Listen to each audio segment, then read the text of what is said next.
अस्सलाम वालेकुम नाज़रीन, आप देख रहे हैं प्रोग्राम हेल्थ 21 और मैं हूं पलवशा महमूद और ईसा लैब की जानिब से आपको प्रोग्राम में खुशामदीद कहूँगी। उम्मीद करती हूँ आप सब बिल्कुल ठीक होंगे, खैरियत से होंगे और अपना ख्याल रख रहे होंगे। नाज़रीन, हमारे माशरे में औरतों को बहुत सारे चैलेंजेस का सामना दरपेश है और बहुत सारे चैलेंजेस के साथ जब एक औरत माँ बनती है तो उसको उस वक्त भी बहुत सारे चैलेंजेस का सामना दरपेश होता है। इसके अलावा अगर कोई वर्किंग वुमेन है और साथ में वो प्रेग्नेंट है तो उसको सोसाइटी के हवाले से बहुत सारे जो है सवालात का सामना करना पड़ता है। इसके अलावा अक्सर औकात एक औरत की जो है वो फ़िज़िकल और मेंटल हेल्थ बहुत ज़्यादा डिस्टर्ब रहती है। हम लोग आज स्पेसिफिकली बात करने वाले हैं ख़वातीन की हेल्थ के हवाले से, विमेन हेल्थ क्या है, क्यों ज़रूरी है। इसी पर बात करने के लिए हमारे साथ स्टूडियोज़ में मौजूद हैं डॉक्टर अक्सर ज़फ़र, जो कि फ़िज़ियोथेरेपिस्ट हैं ईसा लैब में। मैं उनको वेलकम करना चाहूँगी। अस्सलाम वालेकुम डॉक्टर। वालेकुम अस्सलाम। जी डॉक्टर, विमेन हेल्थ के हवाले से हम लोग बात कर रहे हैं। विमेन हेल्थ क्या होती है? देखिए, ख़वातीन की सेहत के हिसाब से अगर हम लोग बात करें तो ख़वातीन जो है, आपको पता है कि हमारी माशरे में एक बहुत इंपॉर्टेंट रोल एक फ़ैमिली के अंदर अदा कर रही होती हैं, ठीक है। तो ऑब्वियस सी बात है, उनकी सेहत हर लिहाज से बहुत इंपॉर्टेंट है कि उनको जो है वो सेहत के हिसाब से बहुत ज़्यादा बेहतर होना होता है, ठीक है। इसीलिए अगर हम लोग वर्ल्ड हेल्थ ऑर्गेनाइजेशन के हिसाब से बात करें, उनकी डेफिनेशन, तो सिर्फ हम ये नहीं कह सकते कि ख़वातीन जो है वो फ़िज़िकली एक्टिव होंगी या फ़िज़िकली फ़िट हैं तो वो फ़िट हैं, ठीक है। बहुत सारे मुख्तलिफ अनासर होते हैं जो फ़ीमेल की हेल्थ के ऊपर जो है वो इक्वली इम्पैक्ट डाल रहे होते हैं, ठीक है। इसमें जो है वो साइकोलॉजिकल है, ठीक है, यानी कि मेंटल हेल्थ, ठीक है, कि वो क्या है, वो किस तरीके से स्ट्रेस को हैंडल कर रही है या इस तरह की सिचुएशंस को। इसी तरीके से सोशल है, ठीक है, कि उनका इंटरेक्शन कैसा है सोसाइटी से, सोसाइटी के लोगों का उनसे कैसा है। तो ये तीनों चीज़ें कॉम्प्राइज़ करती हैं वुमेन हेल्थ को। तो ये तीनों चीज़ें अगर फीमेल की बेहतर होंगी तो वो सेहतमंद कहलाएगी। अदरवाइज़ जो है वो आपको पता है कि फीमेल्स के इश्यूज़ जो है वो मैन से ज़्यादा ही होते हैं। अगर हम फिज़िकल चेंजेस की बात करें तो जो ख़वातीन के फ़िज़िकल चेंजेस हैं, यानी कि जिन फ़िज़िकल चेंजेस से ख़वातीन अपनी ज़िंदगी में गुजर रही होती हैं, तो वो डेफिनेटली मेन के फ़िज़िकल चेंजेस से बहुत ज़्यादा डिफरेंट होते हैं।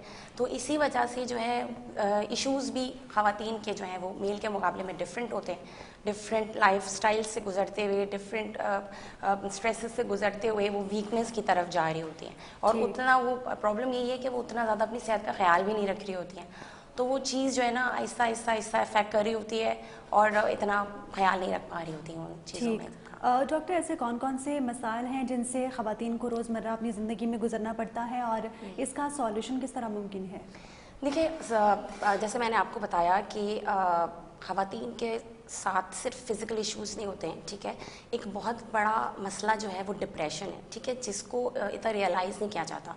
लोग समझते हैं कि चले, मेरे पास बहुत पेशेंट आते हैं, मैं उनको देखती हूँ कि जैसे वो फिज़िकली तो एक्टिव हैं, ठीक है, लेकिन स्टिल वो इतना स्ट्रेस्ड होते हैं कि उनकी मतलब फ़िज़िकल उसकी फ़िज़ीक पे उनके आ रहा होता है, ठीक है। अब देखिए, मेन चीज़ जो है इसमें हम डाइट को भी ले जाएंगे एक तरह से, ठीक है। आजकल बहुत ज़्यादा नाक़िस ग़िज़ाएँ हैं, ठीक है। डाइट जो है वो जंक आइटम्स, ये सारी चीज़ें बहुत ज़्यादा हमारा लाइफ का हिस्सा बन चुकी हैं। तो कैल्शियम इंटेक ख़त्म हो चुका है, ठीक है। दूध वगैरह लेते नहीं हैं लोग, ठीक है। और सिर्फ मैं कैल्शियम की बात नहीं करूँगी, बाकी इंपॉर्टेंट चीज़ें जैसे हैं आपकी, आप एक ख़ास प्रोपोर्शन सबकी चाहिए, ठीक है। दाल है, गोश्त है, ठीक है, प्रोटीन, कार्बोहाइड्रेट्स, कैल्शियम, ये सारी चीज़ें थोड़ा थोड़ा करके, इनफैक्ट आयरन। ख़वातीन का सांस फूल रहा है, ठीक है, लोग अंदाजे करते हैं अच्छा ज़्यादा काम कर लिया, हो सकता है इस वजह से हो गया, तो ऐसा नहीं है। ये सारी चीज़ें, डाइट, ये भी इम्पैक्ट डाल रही होती है। फिर ऐसा ऐसा ये होता है कि वो चलते चलते वीकनेस होने लगती है, हड्डियाँ कमज़ोर होने लगती हैं, ठीक है, आर्थराइटिस की तरफ। तो मेन इश्यूज़ जो ख़वातीन के हैं वो ये है अर्ली एजिंग की वजह से होते हैं।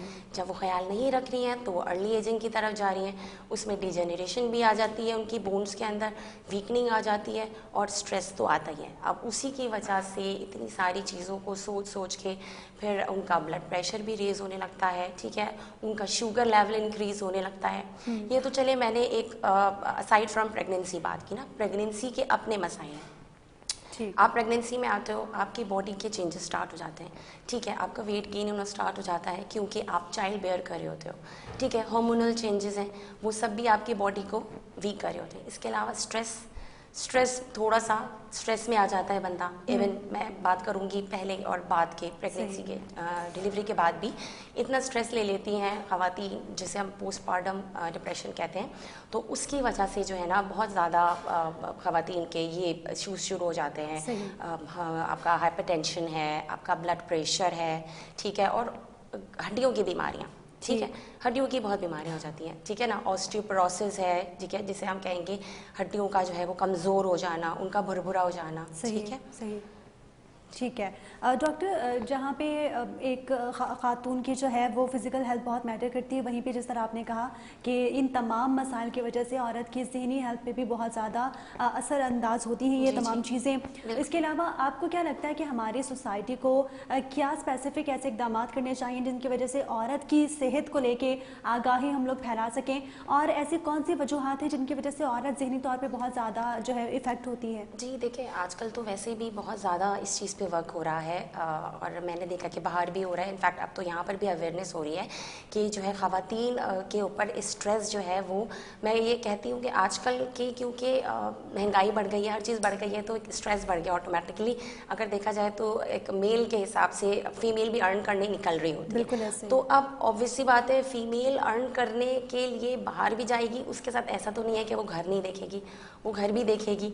तो ऑब्वियस सी बात है, तो काम भी डबल हो गया, आपके फिजिकल उसके ऊपर भी प्रेशर आ गया, और इसके अलावा मेंटली प्रेशर तो है ही।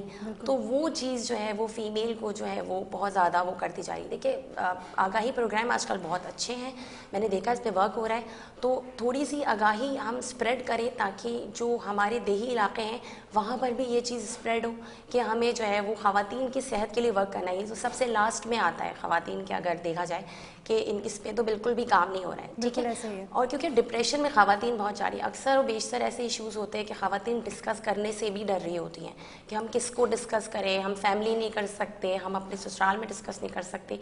तो ऐसा नहीं है, तो वो चीज़ जो है ना, वो जो डिप्रेशन, वो एंग्जाइटी है ना, वो अंदर से ख़वातीन को जो है ना वो कमज़ोर करने लगती है, ठीक है। फिजिक तो वैसे ही आप कमज़ोरी की तरफ जा ही रही होती है, आपको पता है हार्मोनल चेंजेस ख़वातीन की बॉडी में आते हैं। सिर्फ प्रेगनेंसी की बात करो तो वो इटसेल्फ एक बहुत बड़ा चैलेंज है, ठीक है।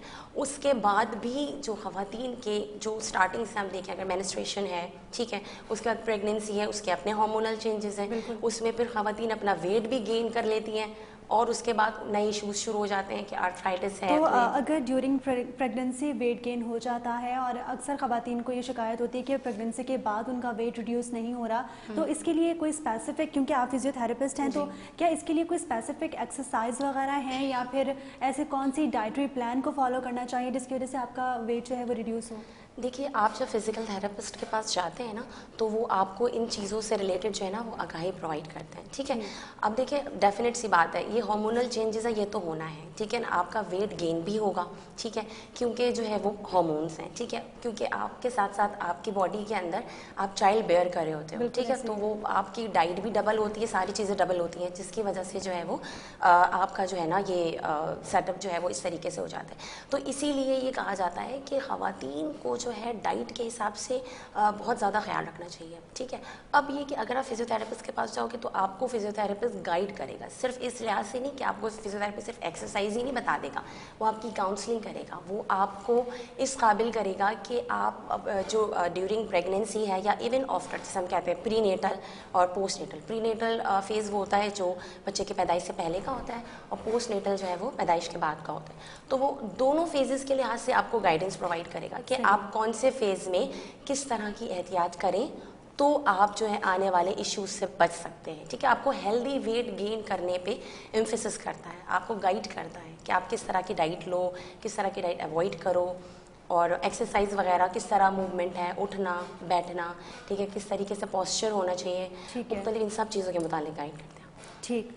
डॉक्टर, काफ़ी ख़वातीन को ये इस शिकायत का सामना होता है कि उनकी अर्ली एजेस में उनको बहुत ज़्यादा जो है वो ओबेसिटी का शिकार हो जाती हैं, तो क्या हमारी डाइट इस पे असरअंदाज होती है? ये किस तरह, मतलब हार्मोन चेंजेस की वजह से आपका वेट गेन हो जाता है, ये क्या होता है इसका? क्या देखिए, अर्ली एज अगर आप बोल रही हैं, अगर प्रेगनेंसी पहले की एज की बात करिए जी ना, जी जी जी देखिए ना, वही मैं आपको बताऊं, देखिए डाइट एक बहुत इंपॉर्टेंट फैक्टर है, ठीक है। आजकल खा तो सब रहे हैं, लेकिन पता ये नहीं है कि वो सही खा रहे हैं कि नहीं खा बिल्कुल रहे हैं, ठीक ऐसा है ना। है। अब देखिए, हेल्दी डाइट तो ऑब्सलेट ही हो चुकी है एक तरह से हमारे माशरे से। अब देखो, बाहर डाइन इन डाइन आउट का इतना ज़्यादा सेटअप बन चुका है कि मतलब क्या खाना चाहिए क्या नहीं। आजकल आप छोटे छोटे बच्चों को देखें तो वो जिंगर, बर्गर्स और इन सब चीज़ों से तो कम बात ही नहीं करते हैं। बिल्कुल हेल्दी ऐसे ही है। फूड, वेजिटेबल्स, बहुत कम ही अगर आपको ऐसे घर नज़र आएंगे जहाँ पे बच्चे आपको वेजिटेबल्स खाते हुए नजर आएंगे। तो यही बात है कि ये थोड़ा सा हम लोगों को पैटर्न चेंज करना पड़ेगा, थोड़ा सा घर में इस तरह के एनवायरनमेंट बनाना पड़ेगा, थोड़ा सा कि आप जो है ना हेल्दी डाइट को इन करो। फीमेल्स इतनी एजुकेटेड हो, उनकी वही बात है ना, फिजियोथेरेपिस्ट के पास जाओ, आप इन्फॉर्मेशन लो, तो आपको पता चलेगा कि आप किस तरीके से लाइफस्टाइल को बेहतर बनाओ, डाइट में क्या चीज़ लो क्या नहीं। कैल्शियम, इवन छोटे छोटे बच्चे भी आजकल जो है, ठीक है, डाइट अच्छी नहीं है उनकी, ठीक है, कैल्शियम है। अब अगर आपको ऐसा लगता है कि आप दूध इनटेक नहीं कर पा रहे हो, ठीक है, लैक्टोज इंटॉलरेंस है या आपका हजम नहीं हो रहा है, तो आप दही लो, ऑल्टरनेट है चीज़ें, ठीक है। इसी तरीके से आयरन एक बहुत इंपॉर्टेंट फैक्टर है, जल्दी थक जाना खवातीन का काम करते करते, ठीक है। तो अब उस सबसे ज़्यादा इंपॉर्टेंट चीज़ हाइड्रेशन है बॉडी की, पानी का इंटेक। सही। हम लोग जहाँ पर रहते हैं वो कोई इतना खास ठंडा इलाका नहीं है, गर्म है, तो ऑब्वियसली बात है हम लोगों को उसी हिसाब से जो है वो हम लोग डिहाइड्रेट हो रहे होते हैं। तो आप फिर उसी हिसाब से अपना पानी का इंटेक रखें, ताकि हमारी बॉडी तो 70% to 80% वाटर पे कंप्राइज कर रही है बिल्कुल ना, तो ऐसे ही हमें है। तो पानी चाहिए बॉडी को चलाने के लिए।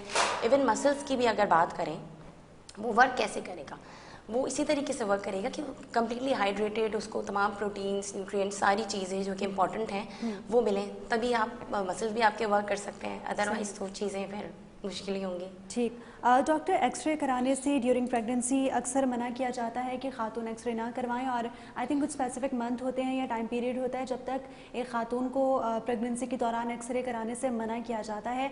लेकिन अगर फिजियोथेरेपी की बात की जाए तो फिजियोथेरेपी में क्या कोई ऐसी रेडिएशंस यूज़ होती हैं या किसी मशीन का यूज़ होता है जो आपकी बॉडी पे जो है वो उसको इफ़ेक्ट कर सके? जी देखिए, हम लोग जो है वो थेरेप्यूटिक अल्ट्रासाउंड यूज़ करते हैं। Ultrasound is a safe treatment, ठीक है।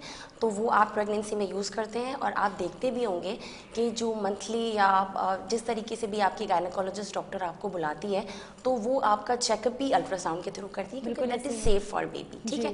दैट इज़ सो ट्रू कि आपकी एक्सरे की जो रेज हैं दैट आर नॉट सेफ, क्योंकि आप देखते भी होंगे, आप जब भी एक्सरे करवाने जाओ या कहीं आपका आमना सामना हो अगर इस तरह की सिचुएशन से, तो आप देखते हैं वो तो इतना बड़ा बड़ा मेंशन करके रखते हैं कि एक्सरे रेडिएशंस हैं, आप थोड़ा दूर रहें, और ये तो फिर ऐसी हालत में जब आप प्रेग्नेंट हो and you are bearing a child, तो फिर तो बहुत ही ज़्यादा इंपॉर्टेंट है कि आप जो है इन सब चीज़ों का ख्याल करें कि अनटिल अनलेस आप बहुत कोई ऐसी सिचुएशन है जिसमें आपकी गायनेकोलॉजिस्ट डॉक्टर समझती है कि हाँ ऐसी कंडीशन में एक्सरे होना ही चाहिए, तो फिर आप according to after talking her के आप चले जाओ एक्सरे की तरफ, अदरवाइज एक्सरे तो आप नहीं यूज़ कर सकते हो।